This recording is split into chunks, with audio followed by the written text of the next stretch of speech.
Hi, I'm Emily Taylor of Collage Quilter. Today I'm going to walk through the steps for making the Felicity quilt. Felicity features my template method, and that's what I'm going to be showing you today.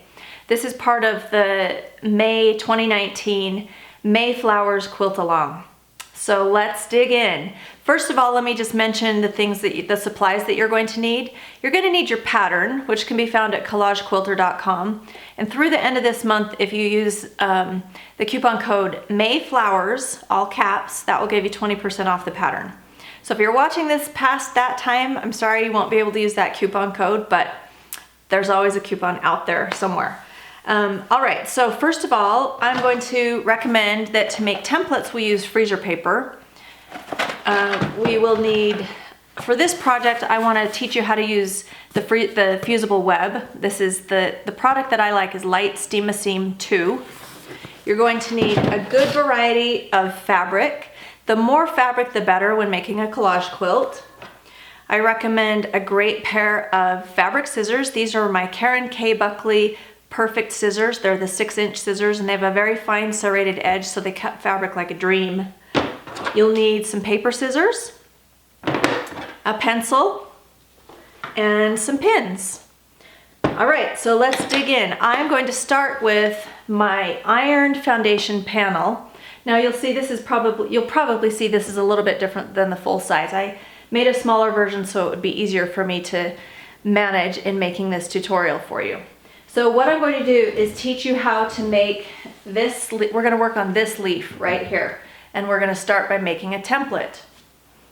All right, let's take this over to my light box. Now, if you don't have a light box, you can certainly either make one or hang your pattern up in a window during daytime and trace out. So what you'll want to do is trace out each section of the quilt that you're working on.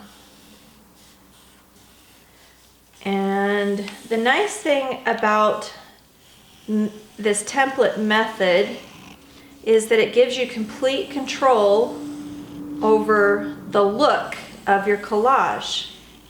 I really like the organic look of each leaf that I'm able to do this way. You can see that I can mimic the veins of a leaf, and it has a very organic look. Okay, so let's hang this back up there. All right, I'm gonna put it just like that so we can see it. Okay, so this leaf right here. Now what I've done again is I've just drawn this template out, but I want to add multiple pieces of fabric to this leaf. I think that's what makes the collage quilt look really interesting. So all I'm going to do then is draw. So I've got my template here. I'm going to draw some leaf veins. Now let me show you what I've done. Do you see that? Now I'm going to number them, because when I'm putting it back together, it gets a little bit like a puzzle. 5, 6, 7, 8. Okay. So my template now is going to look like this. So I'm going to cut this up, and I'm going to pin it to the coordinating section on the quilt. Now you'll see that the leaf, part of the reason that we have the foundation panel is to guide us with the fabric selection based on values. You'll see that particular leaf has 3 values in it. So we're going to focus on the darkest value. Let me cut this apart and pin it up here so you can see what I'm doing. Let's see. Okay, that's going to go right there. And then this piece is going to go right here. But this is what I'm going to demonstrate on. So I'm going to take this and cut it apart now. Now what I like to do is have my fabric ready to go on my iron. And I'll quickly show you that I've got my 3 value sets already on my ironing board. So this is my dark value set for this dark section. And then there's a mid-tone section. So that's my mid-tone. And then these are my lighter fabrics. And all we're gonna worry about right now are the dark. So I will simply take my freezer paper template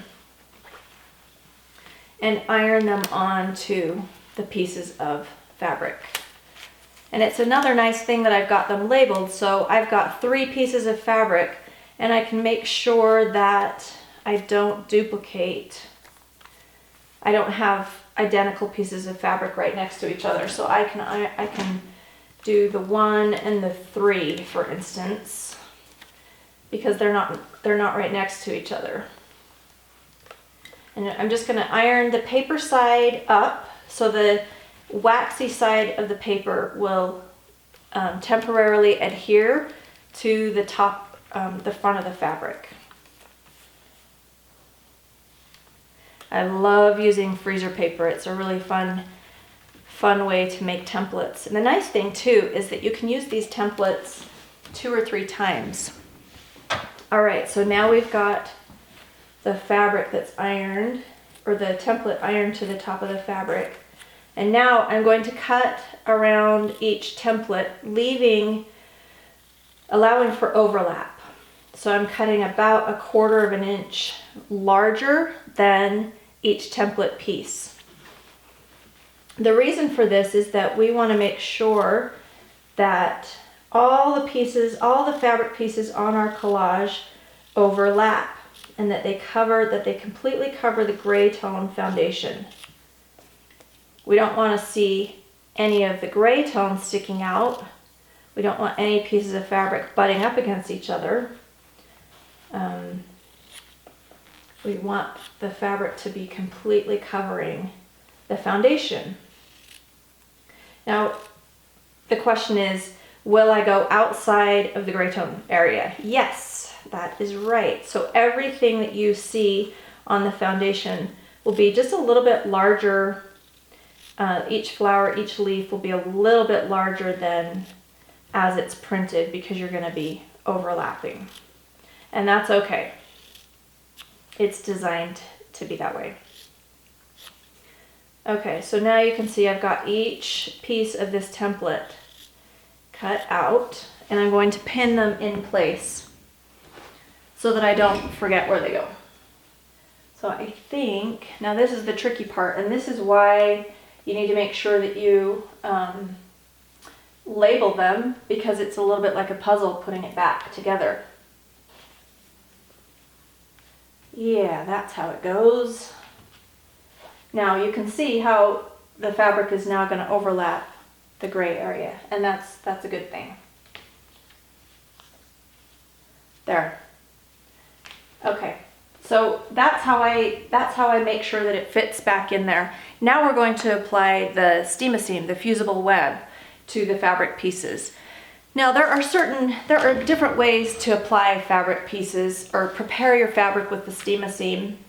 This is just one method, and this method really economizes your steam-a-seam. It's a little more effort, but it goes pretty darn fast. So all I'm going to do now is lay each piece on the steam-a-seam, and I'll cut them again. Now again, you can prepare each piece beforehand, but the reason I don't do that is because, number one, I don't like having leftover fabric that has steam-a-seam on it. Steam-a-seam tends to age a little bit, and so to keep it fresh and to keep my fabric from being all covered with steam-a-seam, because I don't always use steam-a-seam. Sometimes I use glue. In fact, in the next tutorial, I'll teach you about using glue. Which brings me to the next question that people ask all the time. Well, what's your favorite adhesive? I actually don't I don't have a favorite. I really like using steam-a-seam, and I like using glue, and it just depends on the project and it depends on my mood. So let me kind of tell you the pros and cons, and you can also look at a video on collagequilter.com that will explain a little bit about the differences, but I'll tell you real quick what they are. Steam-A-Seam covers each piece of fabric from edge to edge. The adhesive, it's very consistent on the back of the fabric, and so it causes the fabric pieces to lay very smoothly, versus glue, because we apply it and smear it on there, it's a little less consistent. That consistency using the Steam-A-Seam helps all of the edges to lay flat and minimizes fraying. Using the glue allows for a little bit more fraying, which on some projects I really like. But for something like the map or the flowers, if I don't want them to look like they're furry, because you will have some fraying, I prefer Steam-A-Seam. Okay, so there are my pieces with the Steam-A-Seam, and now all I'm going to do is put them back up there. So I'm going to score the back. The back has the paper side of the Steam-A-Seam. I'm going to score the background, peel that off. You can see sometimes that Steam-A-Seam will peel off a little bit too, but we can touch it with a hot iron if we need to. Now the other thing that I really like about Steam-A-Seam, so I can go like this if I want to, on the grid side, just lightly touch that, and that will ensure that the adhesive sticks to the fabric. It just needs a light touch. Okay, so, and I leave my template on again so that I can make sure I know where that goes. So that's number 2. Oops. My Steam-A-Seam got kind of jumbled up there. Now generally don't take your template off until you're ready till you know where things go. But I already know, so I'm gonna start taking those off, and then I can see what things are looking like. Okay. There. And now I can see how those overlap, and now I can take a pin and peel off that last template piece. There. Now the other thing that I like about Steam-A-Seam is that it allows me to reposition pieces. So for instance, if I don't want this in there, I can just peel that off, and it's not temporary. It's not temporary until I iron it down. And when I do iron it, it will fuse permanently to the foundation fabric. But I'm going to leave it there until I get the whole section finished and make sure that I like it. When I get a section of the quilt finished the way I like it, then I steam it. I press it really good and I steam it really good, and that helps the glue to dissipate and soften up a lot. So anyway, that's the template method for making the Felicity quilt. If you have any questions, please contact me at emily@collagequilter.com. You can also find me in the Collage Quilt-Along with Emily Facebook group. So good luck with your project. I hope you have a great time with it. And I'd love to see pictures. Please share with me. Okay, I'll talk to you again soon. Goodbye.